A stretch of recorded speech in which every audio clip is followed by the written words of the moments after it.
యెహోవా యోసేపునకు తోడయుండెను గనుక అతడు వర్ధిల్లుచు తన యజమానులకు ఆ ఐగుప్తీయుని ఎంట నుండెను. యెహోవా అతనికి తోడయుండెననియు అతడు చేసినదంతయు అతని చేతిలో యెహోవా సఫలము చేసిననియు అతని యజమానుడు చూచినప్పుడు యోసేపు మీదకి అతనికి కటాక్షము కలిగెను గనుక అతని యొద్ద పరిచర్య చేయువాడాయెను.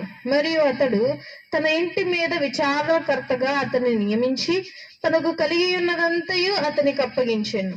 అతడు తన ఇంటి మీదను తనకు కలిగి ఉన్నదంతటి మీదను అతని విచారణకర్తగా నియమించిన కాలము మొదలుకొని యెహోవా యోసేపు నిమిత్తము ఆ ఐగుప్తీయుని ఇంటిని ఆశీర్వదించెను. యెహోవా ఆశీర్వాదము ఇంటిలోనేమి పొలములోనేమి అతనికి కలిగిన సమస్తము మీద నుండెను.